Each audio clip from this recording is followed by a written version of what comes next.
Hello everyone. So previously we had discussed the I in solid principles, nothing but integration, interfaces segregation principle. Next, today we'll be discussing this one D in the solid principles. D nothing but dependency inversion principle. We call this one as DIP actually.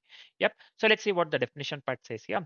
High level modules should not depend on low level modules. So what does the definition say here? In the dependency inversion principle states that high level modules should not depend on the low level modules. This is very simple. High level modules should not depend on the low level modules. And basically it completely depends on the abstractions, right? Not concrete this one implementations, right? So it completely depends on the abstractions, not on concrete implementations, right? So this is it for the dependency inversion principle. This is simple, right? So let's try to understand the same thing with a very simple example. So I'll just go with here interface. So I'll just go with keyboard. So this is fine. Let me go with void type. So this is fine. Next, what shall I do? I'll just go with interface, right? So I'll just go with wired keyboard. So this is fine. Implements. So I'll just go with keyboard. So this is fine. Implements keyboard. Then I'll just go with a public void. So let me go with a type. Yep. So this is fine. Yeah. So within the type method, so I'll just go with some out println. So this one I'll just go with typing with wired keyboard, right? So typing with wired keyboard, right? So this is fine. So I'll just come out of this one entirely. So what did I give you? This is not the interface one. This is class actually. Yeah. Yep. So this is fine. Next, let me go with a class computer, right? So let me go with class computer. So high level modules shouldn't depend on the low level modules, right? So here class, let me go with computer. So within the computer class, let me go with keyboard actually. Yep, keyboard. So this is fine. Yep. Next, what I'll be doing. So let's move on with the constructor part actually. Computer.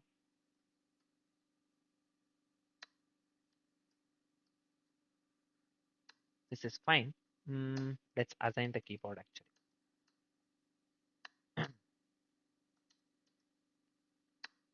So this is fine. So next what we are going to do after the initialization of the constructor part. So I'll just go with the input. Yep. So within the input, so I'll just go with a keyboard dot this one type, right? So keyboard dot type. So this is fine as well.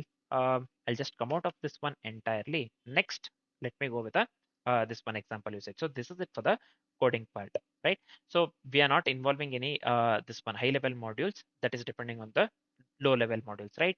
So we are completely going with the abstractions, not this one concrete implementations here, right? So see, I'll just consider the simple example here, right? So let me, so I have just pasted over here. So see, so what is the output that I need to get here? So let me run the code. So let me run the code here. What happened here? Class line number 9. What happened here? So this C has to be small one. Yeah, this is fine now. Let me run this one again. Cannot find the symbol. But this K has to be capital actually. Line number 16. Anyways, let me make this one capital K here. Run this one again. Yeah, so typing with a wired keyboard. So we are getting the correct output. See, what is happening here? Computer, this one class computer, whatever we have written here, this one basically computer within the main actually. So this computer and this class computer depends on the interface, right? Interface keyboard, right? So computer depends on the interface, nothing but the interface keyboard, and keyboard type can change freely. Keyboard type can change freely, right? It depends only on the abstractions, nothing but here computer depends on the keyboard interface. It doesn't depend on any concrete implementation, right? It doesn't depend on any concrete implementation. Computer depends on the keyboard, and keyboard type can change freely, right? So here easily loose coupling is achieved, right? As per the definition and the explanation here, easily loose coupling is achieved, right? So this is it for the dependency inversion principle. This is it for the dependency inversion principle, right? So yeah, this is it for the dependency inversion principle, or D in the solid principles, right? So let's discuss some of the real world applications here. So this is mainly used in the Spring framework. So dependency inversion principle, how DRY this one is used in the DRY principles is used in the Django framework. So if you know if you would have worked on the Django framework, Python's Django framework actually, so it uses the principle, this one, DRY principles, right? So similar to that, so basically this one D, nothing but the dependency inversion principles actually, principle, it is mainly used in the Spring framework, right? Spring framework, right? If you would have worked on the Spring or the Spring Boot, you will be definitely knowing, right? So it is mainly used in the Spring framework. It is used in the dependency injection as well. It is used in the dependency injection as well. Dependency inversion principle is mainly used in the dependency injection as well, and mainly it is used in the testable code as well, right? It is used in the testable code as well, right? So these are some of the real world applications of the this one, dependency inversion principle. Dependency inversion principle, right? So finally, let's discuss the complexities for the code that we have written. So the time complexity, what would be the time complexity here? The time complexity would lead to big of 1. Why it is big of 1? So here, so each class we are going with a constant time, right? Here, right? So that is the reason the time complexity would lead to big of 1, and the space complexity would lead to big of 1 as well, right? So space complexity would lead to big of 1 as well for the code that we have written. So these are some of the real world applications and the this one complexities, right? So yep. So this is it for the solid principles. We have successfully discussed all the principles, right? Within the solid. S, nothing but the single responsibility principle. O, nothing but the open or close principle. L, nothing but the Liskov substitution principle. I, nothing but the interface segregation principle. D, right now we discussed the D itself, right? D, nothing but the dependency inversion principle, right? Principle. Basically, uh, these are the 5 principles, right? So these are the 5 principles that we need to know as we are solving the design low level design problems as well.